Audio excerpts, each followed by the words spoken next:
우리 주는 위대하며 우리 주는 위대하며 능력이 많으시도다. 그의 지혜 무궁하며 인자는 영원하도다. 상한 자들 고치시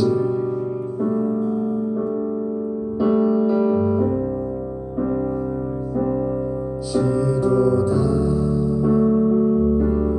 별들의 수를 세시며 이름을 붙이셨도다. 그가 구름으로 하늘을 덮으시며 땅을 위하여 비 준비하시니 예루살렘아 여호와를 찬송할지어다.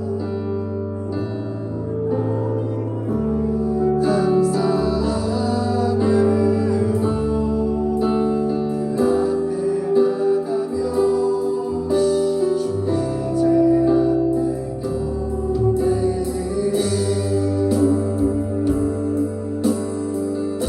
우리 주는 위대하며 우리 주는 위대하며 능력이 많으시도다. 그의 지혜 무궁하며 인자는 영원하도다. 상한 자들 고치시며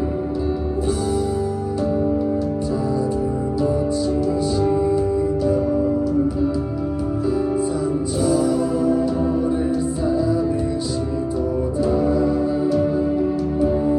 별들의 수를 세시며 이름을 붙이셨도다. 그가 구름으로 하늘을 덮으시며 땅을 위하여 비 준비하시니 예루살렘아 여호와를 찬송할지어다. 하나님을 사랑으로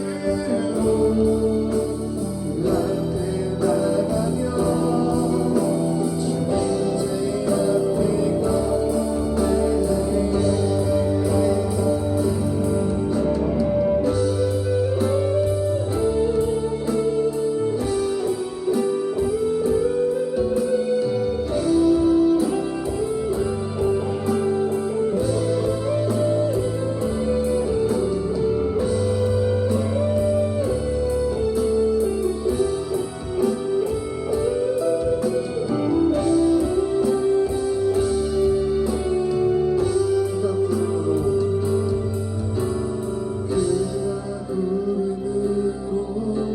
하늘을 덮으시며 땅을 위하여 비 준비하시니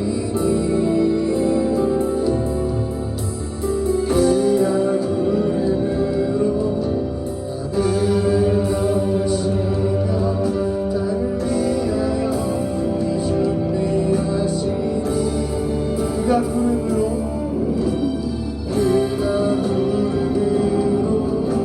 하늘을 덮으시며 땅을 위하여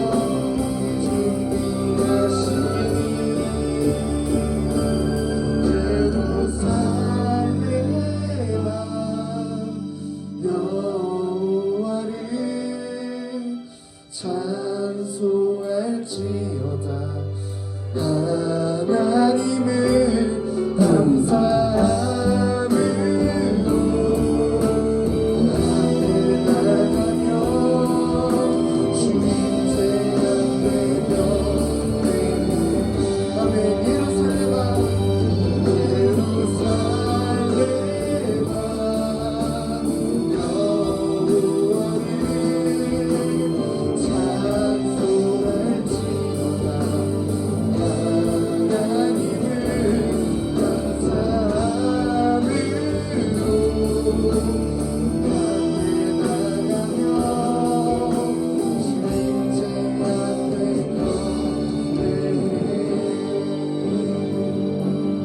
이 시간 예배를 준비하시는 마음으로 함께 기도하며 나아가겠습니다. 주님, 저희 입술의 고백을 통하여 하나님께서 영광 받으시기를 진심으로 간절히 원합니다. 그러므로 저의 고백이 진실된 고백이 되길, 저의 분주한 마음을 내려놓게 아버지께서 인도하시고, 이 시간 여기에 온 모든 한 사람 모두가 하나님께서 찾으시는 사람이 될 수 있도록 이 시간 다 같이 통성으로 기도하시며 나아가겠습니다. 기도하시겠습니다.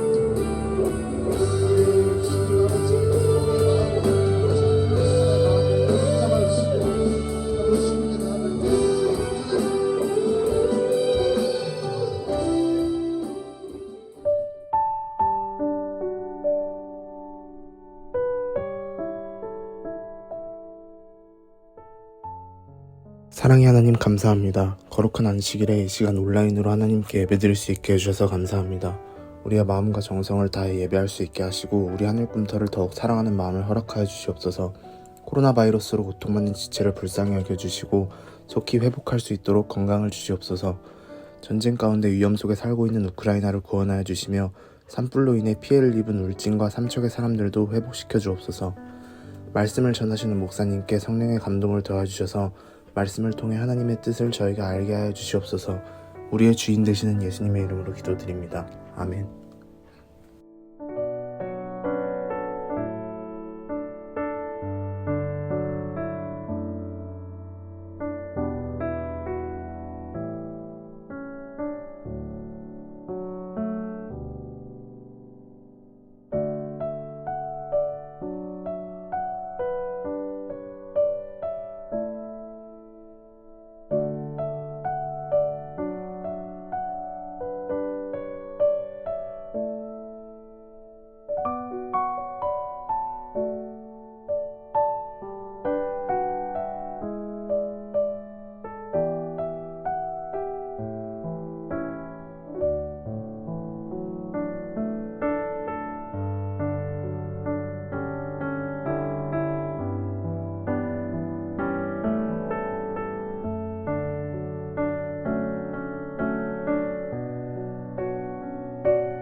네, 오늘도 방송을 통해 말씀을 들으신 하늘꿈터 학생들 그리고 선생님들을 환영합니다.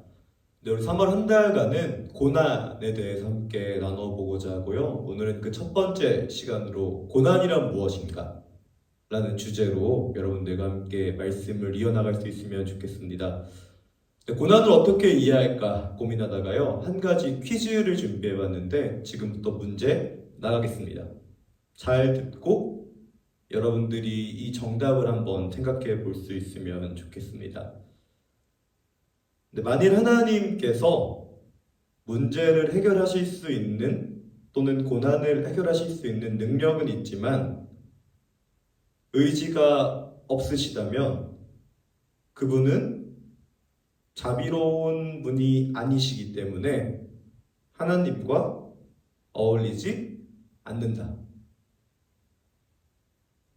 그리고 만일 문제 또는 고난을 해결할 의지도 없으시고 능력도 없으시다면 그는 약하고 자비로운 분이 아니기 때문에 하나님이라고 할 수 없다.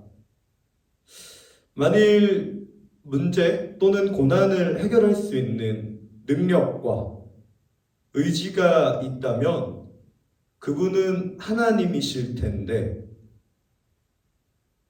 그렇다면 고난, 이 문제는 도대체 어디서 시작되는 것인가? 네, 이제 생각하셨나요? 하나님이 계신데 왜 세상에 문제가 여전히 있는 것인가? 네, 지금 이걸 묻고 있는 거죠. 네, 이건 제 질문이 아니라요. 3세기 교부 락탄시우스라는 분의 하나님의 분노라는 글 중에 나오는 대목입니다.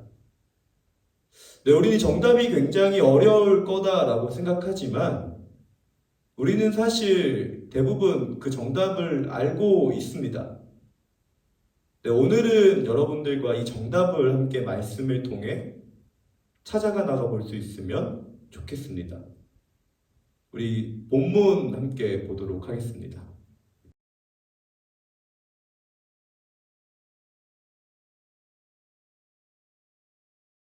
네, 본문의 사건이 있기 전 예수님께서 모인 무리를 불쌍히 생각한 사건이 먼저 있습니다.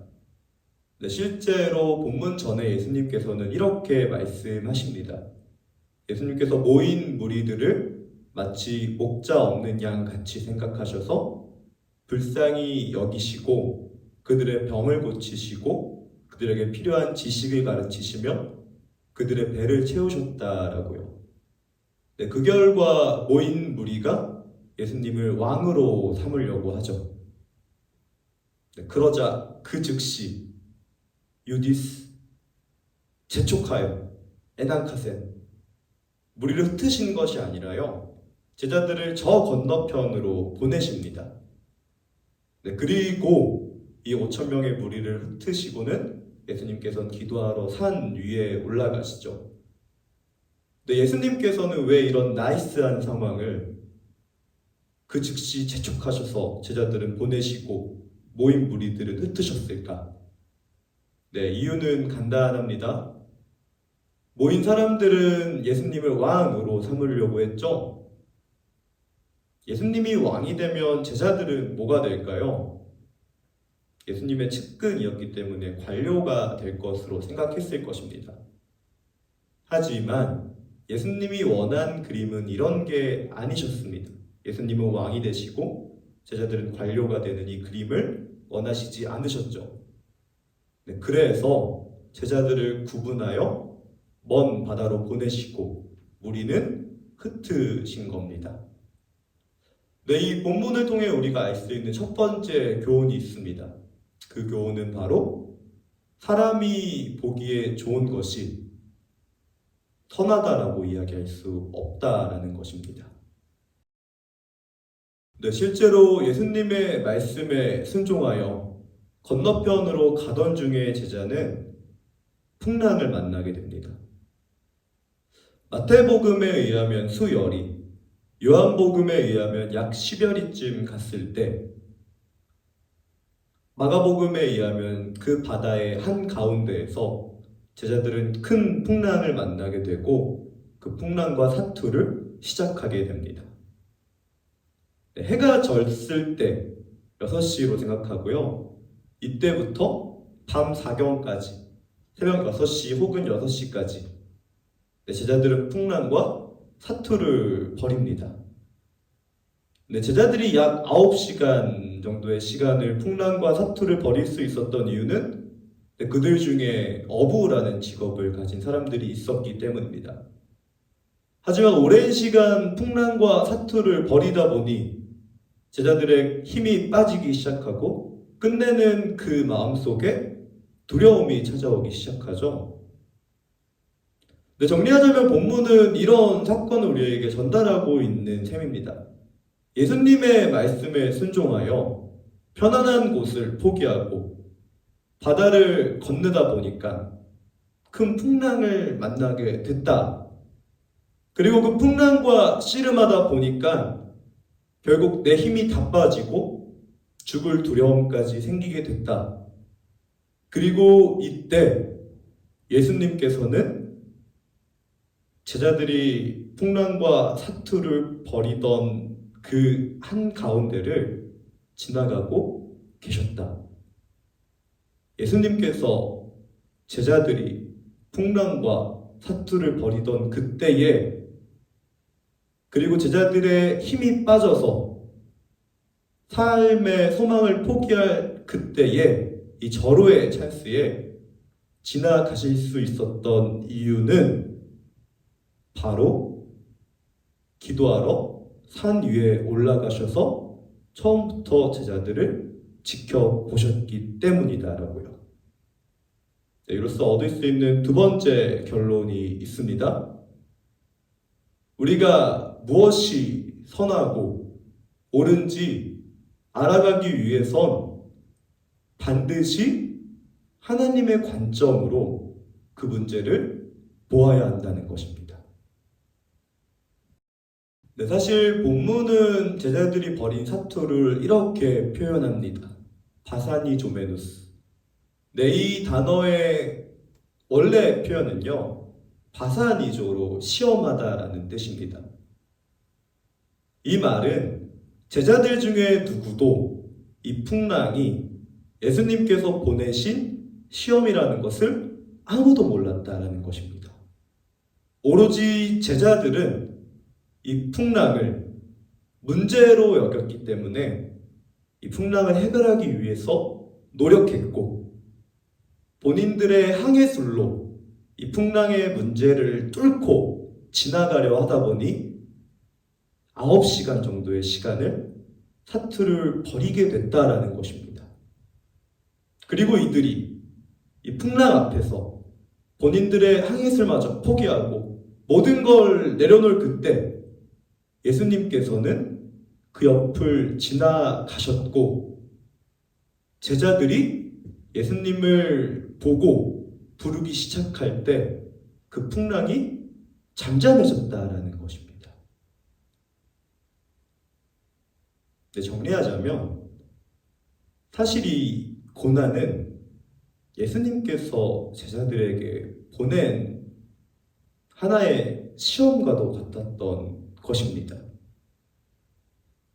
그리고 이 시험의 해답은 항해술에 있는 것이 아니라 바로 예수님께 있었던 것이죠. 근데 만약에 제자들이 이 풍랑을 본인들의 항해술이 아니라 처음부터 예수님을 의지하면서 대했다면 이 풍랑의 문제는 온데간데 없이 해결됐을 것이라는 것입니다. 세 번째 교훈은 바로 이것입니다. 하나님만이 항상 옳으시다라는 것입니다. 그러면 여러분들 궁금하실 거예요. 오늘 본문의 주제는 창조적 고난이라고 하는데, 이게 어떻게 창조적 고난이 되는 건가? 사실 오늘 본문의 모습을 조금 더 포괄적으로 그린 본문이 있습니다. 바로 창세기 1장 1절과 2절 말씀입니다.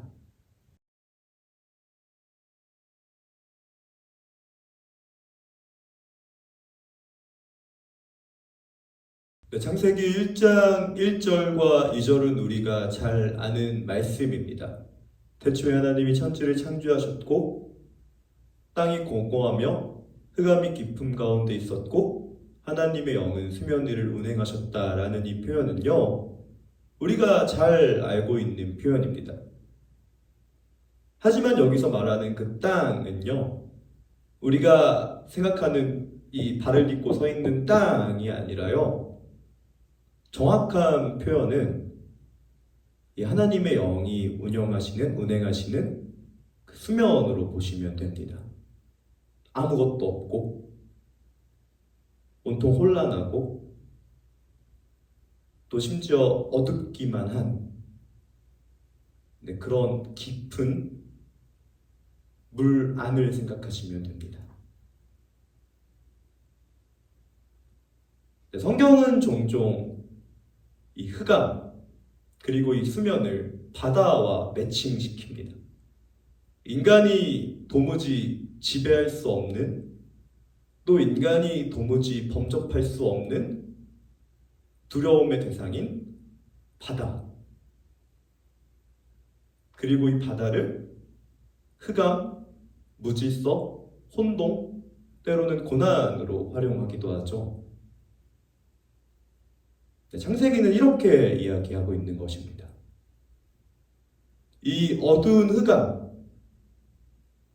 이 인간이 지배할 수 없는 이 흑암, 혼란스럽고 무질서하고 고통 가득한 그 흑암은 하나님의 창조의 재료라는 것입니다. 그리고 이 온통 가득한 흑암을 뚫고 나아갈 수 있는 힘이 바로 믿음이라고 본문은 이야기하고 있는 것이죠. 네, 오늘 본문에 나누지 않았지만 제자들 중에 한 명은 이 바다 위를 걷습니다. 이 혼돈스럽고 이 혼란스럽고 이 무질서한 그 위를 걸어요. 네, 그러다 다시 빠집니다. 이때 예수님이 이 제자에게 뭐라고 할까요?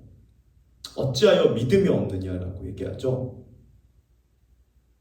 네, 이 혼란스럽고 이 혼동스럽고 이 무질서한 이 문제들을 풀고 이겨낼 수 있는 힘이 바로 믿음인 것입니다. 근데 저는 서두에 여러분들에게 이런 질문을 했습니다. 하나님도 계시고 고난도 있다면 도대체 이 고난의 근원은 어디인 것인가? 왜 하나님은 이 문제를 해결하지 않으시는가? 이 정답은요, 바로 믿음이라는 것입니다.